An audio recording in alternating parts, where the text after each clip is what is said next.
ಎಲ್ರಿಗೂ ನಮಸ್ಕಾರ. Welcome back to Smitha's kitchen. ನಾನಿವತ್ತು ತುಂಬಾ ಸಿಂಪಲ್ಲಾಗಿ ಮತ್ತು ಟೇಸ್ಟಿಯಾಗಿ ಬರೀ ಒಂದು 15ರಿಂದ 20 ನಿಮಿಷದಲ್ಲಿ ಮಟನ್ ಬಿರಿಯಾನಿ ಹೇಗೆ ಮಾಡ್ಕೊಳ್ಬೋದು ಅಂತ ತೋರಿಸ್ತಾ ಇದ್ದೀನಿ. ತುಂಬ ಥರ ಮಟನ್ ಬಿರಿಯಾನಿನ ಮಾಡ್ಕೊಳ್ಬೋದು. ಆದರೆ ಈ ರೀತಿ ಒಂದ್ಸರಿ ಟ್ರೈ ಮಾಡಿ ನೋಡಿ, ತುಂಬಾ ಇಷ್ಟಪಡ್ತೀರಾ ಮತ್ತು ಬೇಗ ಕೂಡ ಆಗುತ್ತೆ. ಬನ್ನಿ ಇವಾಗ ಲೇಟ್ ಮಾಡೋದು ಬೇಡ, ತುಂಬಾ ಟೇಸ್ಟಿಯಾಗಿ ಮಟನ್ ಬಿರಿಯಾನಿ ಹೇಗೆ ಮಾಡೋದಂತ ನೋಡ್ಕೊಂಡು ಬರೋಣ. ಮೊದಲಿಗೆ ನಾನಿಲ್ಲಿ ಒಂದು ಅರ್ಧ ಕೆಜಿಯಷ್ಟು ಮಟನ್ನ ಕ್ಲೀನ್ ಮಾಡಿಕೊಂಡು ಒಂದು ಕುಕ್ಕರಿಗೆ ಹಾಕ್ಕೊಳ್ತಾ ಇದ್ದೀನಿ. ಹಾಗೆ ಒಂದು ಅರ್ಧ ಚಮಚ ಅರಿಶಿನದ ಪುಡಿ ಮತ್ತು ರುಚಿಗೆ ತಕ್ಕಷ್ಟು ಉಪ್ಪು, ಅಂದರೆ ಮಟನ್ ಬೇಯಲಿಕ್ಕೆ ಎಷ್ಟು ಉಪ್ಪು ಬೇಕೋ ಅಷ್ಟು ಮಾತ್ರನ ಹಾಕ್ಕೊಳ್ತಾ ಇದ್ದೀನಿ. ಮತ್ತು ಆಮೇಲೆ ನಾನು ಬಿರಿಯಾನಿಗೆ ಹಾಕ್ಕೊಳ್ತೀನಿ. ಹಾಗೆ 2 ಲೋಟದಷ್ಟು ನೀರನ್ನು ಹಾಕ್ಕೊಳ್ತಿದ್ದೀನಿ. ಮಟನ್ ಬೇಯಲಿಕ್ಕೆ ಎಷ್ಟು ನೀರು ಬೇಕೋ ಅಷ್ಟನ್ನು ಹಾಕ್ಕೊಂಡ್ರೂ ಸಾಕಾಗುತ್ತೆ. ಒಂದ್ಸರಿ ಎಲ್ಲದನ್ನು ಮಿಕ್ಸ್ ಮಾಡಿ ಒಂದು 4 ವಿಸಲ್ ಕೂಗಿಸ್ಕೊಳ್ತೀನಿ. ನೀವು ಮಟನ್ ನೋಡಿಬಿಟ್ಟು ಕುಕ್ಕರ್ ವಿಸಲ್ನ ಕೂಗಿಸ್ಕೊಳ್ಳಿ, ಅಂದರೆ ಮಟನ್ ಎಳೆದಿದ್ರೆ ತುಂಬ ವಿಸಲ್ ಏನು ಕೂಗಿಸೋದು ಬೇಡ. ನಾನಿಲ್ಲೊಂದು 4 ವಿಸಲ್ ಕೂಗಿಸ್ಕೊಳ್ತೀನಿ. ಇವಾಗ ಅಷ್ಟರಲ್ಲಿ ಮಸಾಲ ಕೂಡ ರೆಡಿ ಮಾಡ್ಕೊಂಡು ಬಿಡೋಣ. ಒಂದು ಮಿಕ್ಸರ್ ಜಾರಿಗೆ 2 ಚಕ್ರ ಮೊಗ್ಗು, ಹಾಗೆ 1 ತುಂಡು ಚಕ್ಕೆ, 2 ಮರಾಠಿ ಮೊಗ್ಗು, ಒಂದು 3 ಏಲಕ್ಕಿನ ಹಾಕ್ಕೊಳ್ತಾ ಇದ್ದೀನಿ. ಹಾಗೆ ಒಂದು 4 ಲವಂಗನ ಹಾಕ್ಕೊಳ್ತಾ ಇದ್ದೀನಿ. ಇಲ್ಲಿ ತುಂಬ ಮಸಾಲನೂ ಹಾಕ್ಕೊಳ್ಳೋದಿಲ್ಲ ನಾನು, ಅಂದರೆ ರೆಡಿಮೇಡ್ ಯಾವುದು ಮಸಾಲನ ಉಪಯೋಗಿಸೋದಿಲ್ಲ. ಹಾಗಾಗಿ ನಾನೇ ಮಸಾಲನ ರೆಡಿ ಮಾಡ್ಕೋತೀನಿ. ಈ ರೀತಿ ಫ್ರೆಶ್ ಆಗಿ ಮಸಾಲ ರೆಡಿ ಮಾಡಿಕೊಂಡ್ರೆ ಟೇಸ್ಟ್ ಕೂಡ ಅಷ್ಟೇ ಚೆನ್ನಾಗಿರುತ್ತೆ. ಒಂದು ಅರ್ಧ ಚಮಚದಷ್ಟು ಕಾಳು ಮೆಣಸನ್ನು ಹಾಕ್ಕೊಳ್ತಾ ಇದ್ದೀನಿ. ಒಂದು ಅರ್ಧ ಚಮಚದಷ್ಟು ಸೋಂಪಿನ ಕಾಳು, ಒಂದು 7ರಿಂದ 8 ಗೋಡಂಬಿ, ಹಾಗೆ 2 ಪಲಾವಿನ ಎಲೆನ ಹಾಕ್ಕೊಂಡು ಪೌಡರ್ ಮಾಡ್ಕೊಳ್ತೀನಿ. ತುಂಬ ನುಣ್ಣಗೆ ಅಂತಲೂ ಬೇಡ, ತುಂಬ ತರಿ ಅಂತಲೂ ಬೇಡ, ಈ ರೀತಿ ಮೀಡಿಯಮ್ ಆಗಿ ಪೌಡರ್ನ ಮಾಡ್ಕೊಂಡಿದ್ದೀನಿ. ಇವಾಗ ಇದನ್ನು ಒಂದು ಬೌಲಿಗೆ ಹಾಕ್ಕೊಳ್ತೀನಿ. ಈಗ ಮತ್ತೆ ಅದೇ ಮಿಕ್ಸರ್ ಜಾರಿಗೆ 1 ಕಟ್ ಮಾಡ್ಕೊಂಡಿರೋ ಈರುಳ್ಳಿ ಹಾಕ್ಕೊಳ್ತಾ ಇದ್ದೀನಿ. ಸ್ವಲ್ಪ ದೊಡ್ಡ ಸೈಜ್ ಈರುಳ್ಳಿನ ತೊಗೊಂಡಿದ್ದೀನಿ.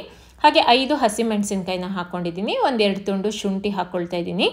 ಮತ್ತು ನಾನು ಖಾರದ ಪುಡಿ ಕೂಡ ಹಾಕ್ಕೊಳ್ತೀನಿ. ನೀವು ನೋಡಿಬಿಟ್ಟು ಖಾರನ ಸೇರಿಸ್ಕೊಳ್ಳಿ. ಹಾಗೆ ಒಂದು 10ರಿಂದ 12 ಬೆಳ್ಳುಳ್ಳಿ ಹೆಸರುಗಳನ್ನು ತಗೊಂಡು ನೀರು ಹಾಕ್ತೇನೆ ಪೂರ್ತಿಯಾಗಿ ನುಣ್ಣಗೆ ರುಬ್ಕೊಳ್ಬೇಕು.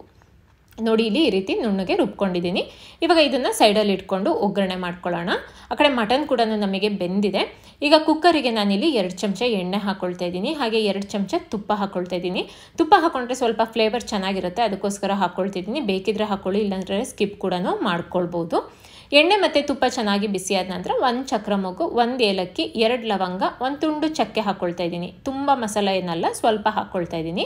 ಹಾಗೆ ರುಬ್ಬಿಟ್ಕೊಂಡಿರೋ ಈರುಳ್ಳಿ, ಬೆಳ್ಳುಳ್ಳಿ, ಶುಂಠಿ, ಹಸಿಮೆಣಸಿನ್ಕಾಯಿ ಪೇಸ್ಟ್ ಏನಿತ್ತಲ್ಲ ಅದನ್ನು ಫಸ್ಟು ಹಾಕ್ಕೊಳ್ತಾ ಇದ್ದೀನಿ. ಇದನ್ನು ಮೀಡಿಯಮ್ ಫ್ಲೇಮಲ್ಲಿ ಇಟ್ಕೊಂಡು ಹಸಿ ಸ್ಮೆಲ್ ಹೋಗೋವರೆಗೂ ಒಂದು 3-4 ನಿಮಿಷ ಚೆನ್ನಾಗಿ ಫ್ರೈ ಮಾಡ್ಕೊಳ್ಬೇಕು. ಪೂರ್ತಿಯಾಗಿ ಹಸಿ ಸ್ಮೆಲ್ ಹೋಗಬೇಕು. ಇದೆಲ್ಲ ಚೆನ್ನಾಗಿ ಫ್ರೈ ಆಗಿದ ನಂತರ ಬೇಯಿಸಿಟ್ಕೊಂಡಿರೋ ಮಟನ್ನ ಹಾಕ್ಕೊಳ್ತಾ ಇದ್ದೀನಿ. ಬರೀ ಮಟನ್ ಹಾಕ್ಕೊಳ್ತಾ ಇದ್ದೀನಿ, ನೀರು ಹಾಕ್ಕೊಳ್ತಾ ಇಲ್ಲ. ಈಗ ಮಟನ್ನ ಈ ಈರುಳ್ಳಿ, ಬೆಳ್ಳುಳ್ಳಿ, ಶುಂಠಿ ಪೇಸ್ಟಲ್ಲಿ ಒಂದು 3ರಿಂದ 4 ನಿಮಿಷ ಚೆನ್ನಾಗಿ ಬಾಡಿಸ್ಕೊಳ್ಬೇಕು. ಪೂರ್ತಿಯಾಗಿ ಆ ಮಟನ್ನಿಗೆ ಚೆನ್ನಾಗಿ ಆ ಬೆಳ್ಳುಳ್ಳಿ ಶುಂಠಿದೆಲ್ಲ ಫ್ಲೇವರ್ ಇಟ್ಕೊಳ್ಬೇಕು. ಅಲ್ಲಿವರೆಗೂ ಚೆನ್ನಾಗಿ ಹೈ ಫ್ಲೇಮಲ್ಲಿ ಇಟ್ಕೊಂಡು ಬಾಡಿಸ್ಕೊಳ್ತೀನಿ. ನಂತರ ಸ್ವಲ್ಪ ಕಟ್ ಮಾಡ್ಕೊಂಡಿರೋ ಪುದೀನ ಸೊಪ್ಪನ್ನ ಹಾಕ್ಕೊಳ್ತಾ ಇದ್ದೀನಿ. ಹಾಗೆ 1-2 ಚಮಚ ಮೊಸರನ್ನ ಹಾಕ್ಕೊಳ್ತಾ ಇದ್ದೀನಿ. ಕೆಲವರು ನಾನ್ ವೆಜ್ ಜೊತೆ ಮೊಸರನ್ನ ಯೂಸ್ ಮಾಡಲ್ಲ, ಹಂಗಿದ್ರೆ ಬೇಕಿದ್ರೆ ಸ್ಕಿಪ್ ಮಾಡ್ಬೋದು. ಟೊಮೊಟೊ, ನಿಂಬೆ ಹಣ್ಣೆ ಸಾಕಾಗುತ್ತೆ. ಹಾಗೆ ರುಚಿಗೆ ತಕ್ಕಷ್ಟು ಉಪ್ಪನ್ನ ಹಾಕ್ಕೊಳ್ತಾ ಇದ್ದೀನಿ. ಉಪ್ಪನ್ನ ನೋಡಿಬಿಟ್ಟು ಹಾಕ್ಕೊಳ್ಳಿ, ಮುಂಚೆ ಮಟನಿಗೆ ಕೂಡ ಹಾಕ್ಕೊಂಡಿರೋದ್ರಿಂದ. ಹಾಗೆ ರುಬ್ಬಿಟ್ಕೊಂಡಿರೋ ಮಸಾಲ ಪೌಡರ್ನ ಹಾಕ್ಕೊಳ್ತಾ ಇದ್ದೀನಿ. ಈಗ ಎಲ್ಲದನ್ನು ಒಂದ್ಸರಿ ಚೆನ್ನಾಗಿ ಮಿಕ್ಸ್ ಮಾಡ್ಕೊಳ್ಳೋಣ. ಮಿಕ್ಸ್ ಮಾಡಿ ಮತ್ತೆ ಹೈ ಫ್ಲೇಮಲ್ಲೇ ಮಟನ್ನ ಒಂದು 3ರಿಂದ 4 ನಿಮಿಷ ಚೆನ್ನಾಗಿ ಬಾಡಿಸ್ಕೊಳ್ಬೇಕು. ಅದಕ್ಕೆ ಉಪ್ಪು ಎಲ್ಲ ಚೆನ್ನಾಗಿ ಹಿಡ್ಕೊಳ್ಬೇಕು. ನಂತರ 1 ಚಮಚ ಖಾರದ ಪುಡಿನ ಹಾಕ್ಕೊಳ್ತಾ ಇದ್ದೀನಿ.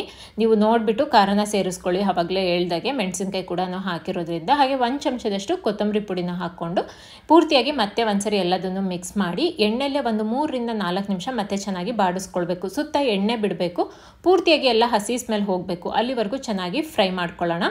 ಇಲ್ಲೇ ನಮಗೆ ಚೆನ್ನಾಗಿ ಮಟನಿಗೆ ಉಪ್ಪು ಖಾರ ಹಿಡಿಬೇಕು, ಅಲ್ಲಿವರೆಗೂ ಚೆನ್ನಾಗಿ ಫ್ರೈ ಮಾಡ್ಕೊಳ್ಬೇಕು. ನಂತರ ನಾನಿಲ್ಲಿ 2.5 ಲೋಟದಷ್ಟು ನೀರನ್ನು ಹಾಕ್ಕೊಳ್ತಿದ್ದೀನಿ. 2 ಲೋಟ ನಾನಿಲ್ಲಿ ಮಟನ್ ಬೇಯಿಸಿರೋ ನೀರನ್ನು ಹಾಕ್ಕೊಳ್ತಾ ಇದ್ದೀನಿ. ಹಾಗೆ 1 ಲೋಟದಷ್ಟು ಮಾಮೂಲಿ ನೀರನ್ನು ಹಾಕ್ಕೊಂಡು ಒಂದ್ಸರಿ ಎಲ್ಲದನ್ನು ಮಿಕ್ಸ್ ಮಾಡ್ತೀನಿ. ಅಂದರೆ 1 to ಡಬಲ್, ಅಕ್ಕಿ 1 ಲೋಟ ಇದ್ದರೆ 2 ಲೋಟ ನೀರು ತೊಗೊಳ್ಳಿ. ನಾನಿಲ್ಲಿ 1.5 ಲೋಟ ಅಕ್ಕಿ ಹಾಕ್ಕೊಳ್ತಿರೋದ್ರಿಂದ 3 ಲೋಟ ಟೋಟಲಾಗಿ ನೀರನ್ನು ಹಾಕ್ಕೊಂಡಿದ್ದೀನಿ. ನೀರೆಲ್ಲ 1 ಕುದಿ ಕುದ್ದಿದ ನಂತರ ಒಂದು ಅರ್ಧ ಚಮಚದಷ್ಟು ನಿಂಬೆ ಹಣ್ಣಿನ ರಸ ಹಾಕ್ಕೊಳ್ತಾ ಇದ್ದೀನಿ. ಹಾಗೆ ಸ್ವಲ್ಪ ಕಟ್ ಮಾಡ್ಕೊಂಡಿರೋ ಕೊತ್ತಂಬರಿ ಸೊಪ್ಪನ್ನು ಹಾಕ್ಕೊಳ್ತಾ ಇದ್ದೀನಿ. ಹಾಗೆ 1.5 ಕಪ್ಪಿನಷ್ಟು ಅಕ್ಕಿನ ಹಾಕ್ಕೊಳ್ತಾ ಇದ್ದೀನಿ. ಮಾಮೂಲಿ ಸೋನಾ ಮಸೂರಿ ಅಕ್ಕಿನ ತೊಗೊಂಡಿದ್ದೀನಿ, ನೀವು ಬೇಕಾದ್ರೆ ಬಾಸುಮತಿ ಕೂಡ ಮಿಕ್ಸ್ ಮಾಡ್ಬೋದು. ಹಾಗೆ 1 ಕಟ್ ಮಾಡ್ಕೊಂಡಿರೋ ಟೊಮೊಟೊ ಹಣ್ಣನ್ನು ಹಾಕ್ಕೊಳ್ತಾ ಇದ್ದೀನಿ. ಒಂದ್ಸರಿ ಎಲ್ಲದನ್ನು ಮಿಕ್ಸ್ ಮಾಡ್ಕೊಳ್ತೀನಿ. 1 ಕುದಿ ಬರಬೇಕು. ಅಕ್ಕಿ ಹಾಕಿದ ನಂತರ 1 ಕುದಿ ಬಂದರೆ ಅಕ್ಕಿಗೆ ಚೆನ್ನಾಗಿ ಮಸಾಲ ಹೊಂದ್ಕೊಳ್ಳುತ್ತೆ. ಈಗ 1 ಕುದಿ ಬರ್ತಾ ಇದೆ ನೋಡಿ. ಇವಾಗ ಕುಕ್ಕರ್ ಲಿಡ್ನ ಕ್ಲೋಸ್ ಮಾಡಿ 3 ವಿಸಲ್ ಕೂಗಿಸ್ಕೊಳ್ತೀನಿ. ನಾನಿಲ್ಲಿ ಅಕ್ಕಿ ನೆನೆಸಿಡದೇ ಇರೋ ಕಾರಣ ನಾನಿಲ್ಲಿ 3 ವಿಸಲ್ ಕೂಗಿಸ್ಕೊಳ್ತೀನಿ. ನೀವು ನೋಡಿಬಿಟ್ಟು 2 ಅಥವಾ 3 ವಿಸಲ್ ಕೂಗಿಸ್ಕೊಳ್ಳಿ. ಈಗ 3 ವಿಸಲ್ ಆದ ನಂತರ ತೋರಿಸ್ತಾ ಇದ್ದೀನಿ ನೋಡಿ. ತುಂಬ ಚೆನ್ನಾಗಿ ನಮಗೆ ಮಟನ್ ಬಿರಿಯಾನಿ ರೆಡಿಯಾಗಿದೆ. ಮಸಾಲೆ ಎಲ್ಲ ಈ ರೀತಿ ಮೇಲೆ ಬರುತ್ತೆ. ಒಂದು ಸರಿ ಈ ರೀತಿ ಲೈಟಾಗಿ ಮಿಕ್ಸ್ ಮಾಡಿಕೊಂಡ್ರೆ ಟೇಸ್ಟಿಯಾಗಿರೋ ಮಟನ್ ಬಿರಿಯಾನಿ ನಮಗೆ ರೆಡಿ ಆಗುತ್ತೆ. ಒಂದು ಸರಿ ಟ್ರೈ ಮಾಡಿ ನೋಡಿ, ನೀವು ಕೂಡ ತುಂಬಾ ಇಷ್ಟಪಡ್ತೀರಾ. ಇದ್ರ ಜೊತೆ ಮೊಸರು ಬಜ್ಜಿ ಇರಲೇಬೇಕು ಅಂತ ಏನಿಲ್ಲ, ಹಾಗೆ ಕೂಡ ಸೌತೆಕಾಯಿ ಮತ್ತು ಈರುಳ್ಳಿ ಎಲ್ಲ ನೆಂಚ್ಕೊಂಡು ತಿನ್ಬೋದು. ಸಖತ್ತಾಗಿರುತ್ತೆ, ಟ್ರೈ ಮಾಡಿ ನೋಡಿ. ಈ ವಿಡಿಯೋ ನಿಮಗೆಲ್ಲರಿಗೂ ಇಷ್ಟ ಆಗಿದೆ ಅನ್ಕೋತೀನಿ. ಇಷ್ಟ ಆಗಿದ್ರೆ ದಯವಿಟ್ಟು ನಿಮ್ಮ ಫ್ರೆಂಡ್ಸ್ಗೆ ಫ್ಯಾಮಿಲೀಸ್ಗೆಲ್ಲ ಶೇರ್ ಮಾಡಿ. ಹಾಗೆ ಲೈಕ್ ಮತ್ತು ಕಮೆಂಟ್ ಕೊಡೋದನ್ನು ಕೂಡ ಮರಿಬೇಡಿ. ಯಾರೆಲ್ಲ ನನ್ನ ಚಾನಲ್ನ ಹೊಸದಾಗಿ ನೋಡ್ತಾ ಇದ್ದೀರೋ ಅವರೆಲ್ಲ ಈಗಲೇ ಹೋಗಿ ಸಬ್ಸ್ಕ್ರೈಬ್ ಮಾಡಿ, ಪಕ್ಕದಲ್ಲಿರೋ ಬೆಲ್ ಐಕಾನ್ನ ಪ್ರೆಸ್ ಮಾಡಿ. Thank you for watching.